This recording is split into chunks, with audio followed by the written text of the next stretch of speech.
Wait, what? Chapter 17, page 167. Before they went to sleep, Edwin showed Cole how to suspend the coolers of fresh food from high branches in case bears visited during the night. Tomorrow night, we'll dance, he said. What do you mean, dance? Cole said. We'll build a fire and dance our feelings. Edwin offered no more explanation, so Cole didn't ask. But long after Edwin and Garvey fell asleep, Cole lay awake in the tent, listening to their deep, regular breathing. The hard ground made his hip and arm ache. Outside, the wind strained through the treetops, and deep in the trees, a branch broke. Memory of the spirit bear flashed into Cole's mind. Was the bear still out there? And was it angry? Or was it only curious? Cole tried to fall asleep, but troubled thoughts hounded him. What was his mother doing right now? Was she thinking about him too? And what about his father? Did he care about anything other than himself? Cole thought about his own troubles with the law and about all his troubles at school. He thought about Edwin, about Garvey, and about Peter. He truly did hope Peter would be okay. As he tossed and turned, Cole found himself growing angry again. He tried to fight back the familiar rage with his memory of touching the spirit bear, but nothing seemed to ward off the bitterness and frustration that flooded his mind. Edwin had been right when he said that anger was never forgotten. Cole thought about his past and also about his future. Tomorrow, he would begin building a shelter under the watchful eyes of Edwin and Garvey. Even with his bum arm, he'd probably do all the work while they sat around on their butts like they had today. And then what? What would happen after they left? Cole imagined the cold, the rain, carrying water, keeping a fire going, doing schoolwork, and long, long hours of being alone and bored. That wasn't much to celebrate. Cole's angry thoughts repeated themselves like a stuck record until finally he slipped into a troubled sleep. Almost immediately, a hand shook him awake. Get up and come with me, grunted Edwin. What time is it? Cole grumbled, his head still numb with fatigue. Where are we going? Hurry, Edwin ordered. It's almost morning. Cole clawed his way out of the sleeping bag and fumbled into his shirt and pants. The icy air had made his clothes stiff and he shivered. He heard Garvey still snoring loudly as he crawled out into the brisk air. The faint glow of dawn showed over the trees and dimmed the stars as Cole started to pull on his tennis shoes. Edwin stopped him. Put these on, he said, holding out a pair of knee-high rubber boots. Tennis shoes aren't much good up here except around camp. Cole was still pulling on the second rubber boot when Edwin headed out. Let's go before the sun comes up, Edwin said, setting off at a brisk pace. He had a small pack slung over his shoulder. What's the big deal? Cole asked. His stiff joints ached as he hobbled to catch up.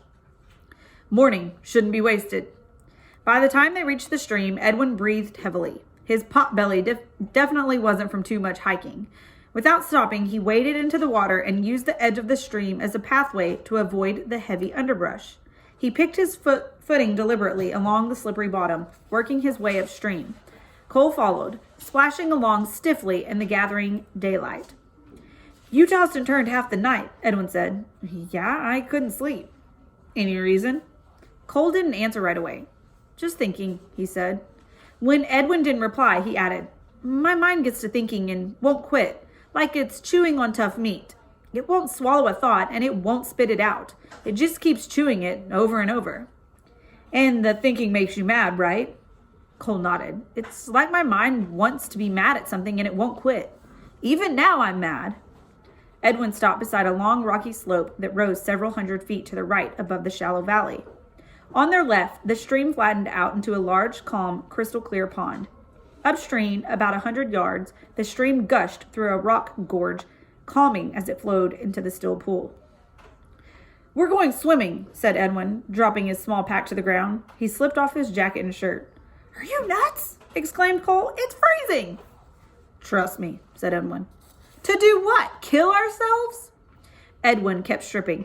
Half of being trusted is to trust. He reached down and picked up a thin stick. Cole eyed the stick warily as Edwin waded out into the clear pond. Hesitantly, he removed his clothes, glancing again at Edwin, who had already swum over and seated himself chest deep on a rock ledge across the pond. Edwin's eyes were closed, and he held the small stick against his shoulder patiently. He breathed deliberately as if unaware of the cold. Slowly, Cole waded in, gasping as the icy water rose around his chest. He held his breath as he pushed off the bottom and swam the last 20 feet. "Cripes, it's cold!" he exclaimed as he pulled himself up beside Edwin on the underwater rocks. Edwin remained still, eyes closed. Cole hugged his arms to his chest, but couldn't stop his teeth from chattering. The water nearly covered his shoulders. He felt stupid and vulnerable. What was he doing a million miles from nowhere, sitting in a freezing pond beside a bizarre Tlingit Indian with a stick? "What's the stick for?" he asked loudly. Edwin opened his eyes as if coming out of a sleep. Calmly, he held up the stick. "The right end of the stick is your happiness. The left end is your anger," Edwin said. He handed the stick to Cole. "Break off the left end and get rid of your anger." Shivering, Cole took the stick in his fist and broke off one side. Edwin shook his head. "You broke off the left end, but a left end still exists." "Go ahead, break it off again." Again, Cole broke the stick, and again, Edwin shook his head. "Why did you leave the left end on the stick when I asked you to break it off?" "That's stupid," Cole muttered. "The left end will always be there." Edwin nodded.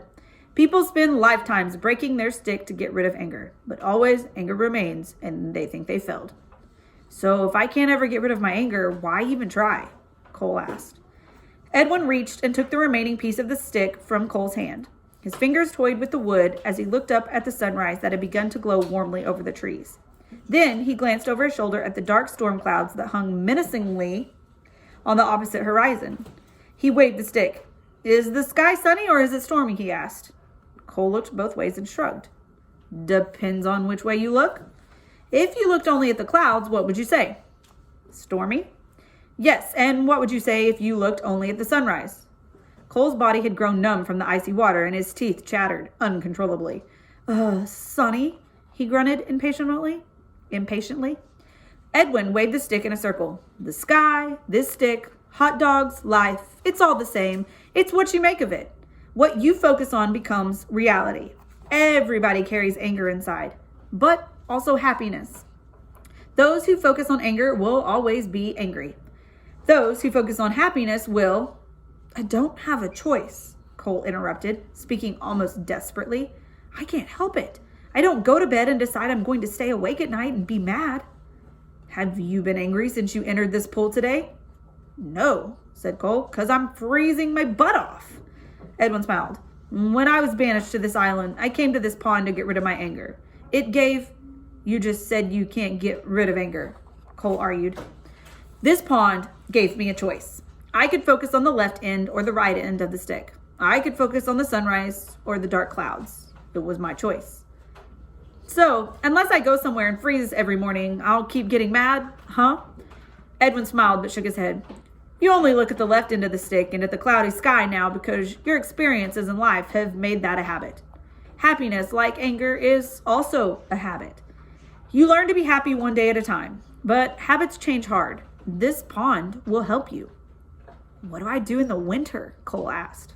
Edwin wrinkled his forehead. "Winter will be the hardest. Weather is bad, days short, fire warm, and the stream too bitter to soak. You'll find yourself wanting to stay inside beside the fire, where it's easy for your anger to fester like a devil's club thorn. You'll stare into the flames and remember bad times in the winter. In the winter, you'll need to find other ways of looking at the right end of the stick." Cole felt himself growing dizzy from the cold and was about to protest when Edwin stood and headed to shore. Gladly, Cole followed. On shore, Edwin pulled out towels for each of them, and they dressed in silence. Cole noticed that much of the stiffness and pain had left his joints. Even his arm felt better. He turned to Edwin. "You know, the stuff you just told me makes more sense than all the weird things the counselors and psychologists have told me in school and at the detention center." Edwin tapped Cole's shoulder with the broken stick. "That's because those people still think you can get rid of the left end of the stick."